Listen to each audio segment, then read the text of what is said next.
¿Cómo pudo un ejército campesino derrotar a la mayor potencia del mundo? En medio de arrozales, túneles invisibles y una selva que devoraba al invasor, se gestó una de las confrontaciones más desconcertantes del siglo XX. Esta historia nos adentrará en la lógica implacable de la guerra de guerrillas impulsada por Ho Chi Minh y diseñada con precisión por el estratega Vo Nguyen Giap, enfrentándose a la maquinaria bélica de los Estados Unidos, comandada por figuras como Lyndon Johnson y Robert McNamara. Exploraremos cómo el conocimiento del terreno se convirtió en un arma, cómo el apoyo de los campesinos alimentó a un ejército que parecía inagotable, y cómo una serie de decisiones erróneas, percepciones equivocadas y subestimaciones llevaron a una superpotencia a perder una guerra que creía imposible de perder. Una introducción a una confrontación donde no ganó la fuerza, sino la inteligencia, la paciencia y la convicción. Las tácticas guerrilleras. El arte de golpear y desaparecer. En la guerra de Vietnam, la batalla rara vez se libraba en campos abiertos o frente a frente.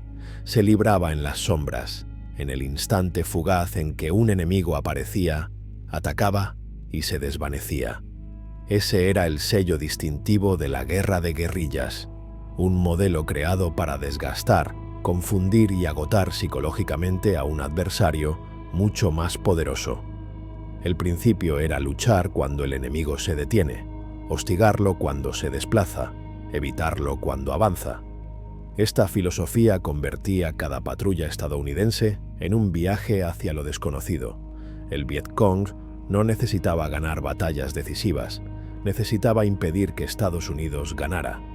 Cada emboscada, cada francotirador escondido entre la vegetación, cada ataque alimentaba esa estrategia de desgaste.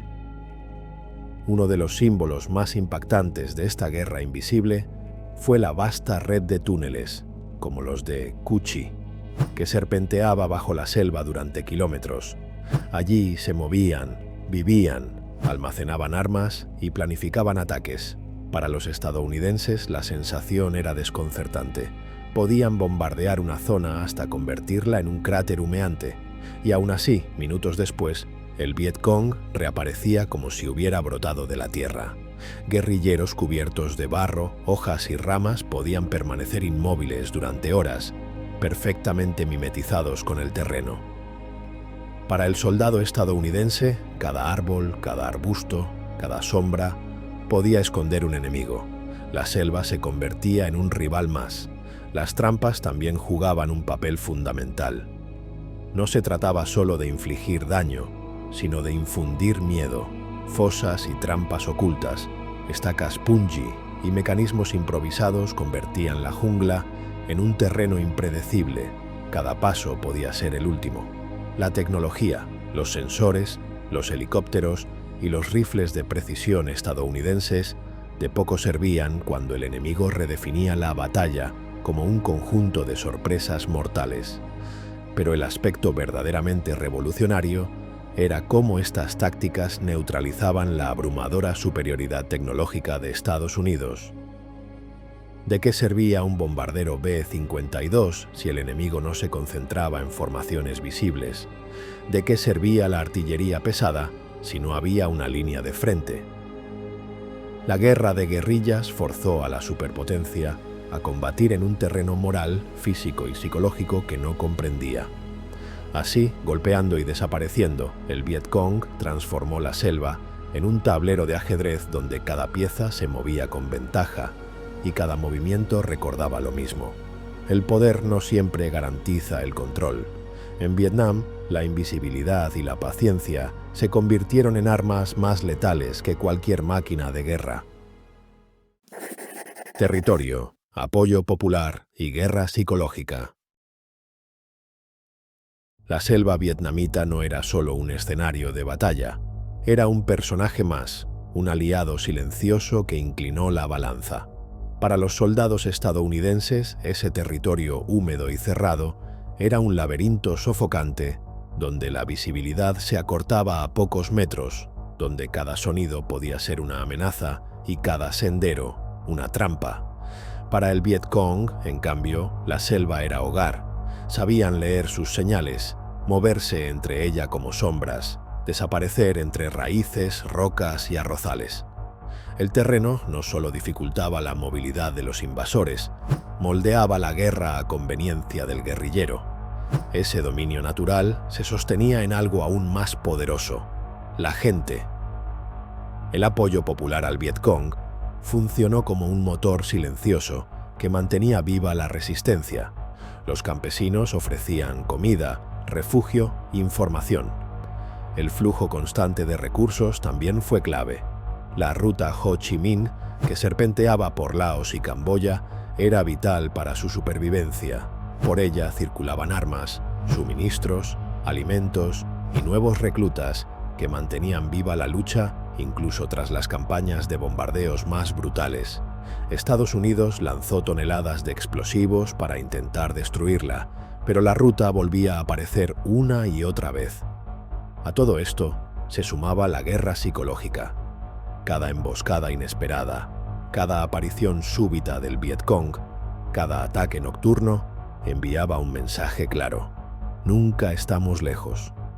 Ese desgaste emocional minaba la moral de los soldados estadounidenses que vivían atrapados entre el miedo, la incertidumbre y la duda creciente sobre el propósito de aquella guerra. Territorio, pueblo y mente. Tres frentes que combinados construyeron una fuerza invisible pero implacable. Errores estratégicos de Estados Unidos y el desenlace. Estados Unidos entró en Vietnam con la convicción de que su superioridad tecnológica era suficiente para doblegar cualquier resistencia. Helicópteros Huey, bombarderos, sensores, napalm y artillería de precisión. Un arsenal diseñado para una guerra convencional. Esta fe ciega en la maquinaria bélica se convirtió en uno de sus errores más fatales. Mientras Washington confiaba en que más bombas significaban más control, el Vietcong y el ejército de Vietnam del Norte se desvanecían entre la tierra, esperando el momento exacto para volver a embestir.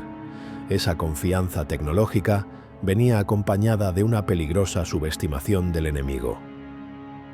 En los despachos estadounidenses se hablaba del enemigo como campesinos con fusiles, incapaces de resistir la presión militar. Pero esos campesinos tenían décadas de experiencia luchando contra invasores. Esta percepción errónea llevó a estrategias enfocadas en medir el éxito por cuerpos enemigos en lugar de controlar territorios. Un enfoque numérico en una guerra moral. Al ejército estadounidense también le afecta la falta de un objetivo claro, sumado a una opinión pública cada vez más crítica. Esto erosionó desde dentro la voluntad de continuar. El desenlace fue inevitable. Tras años de desgaste, enormes costos humanos y una moral fracturada, Estados Unidos se retiró.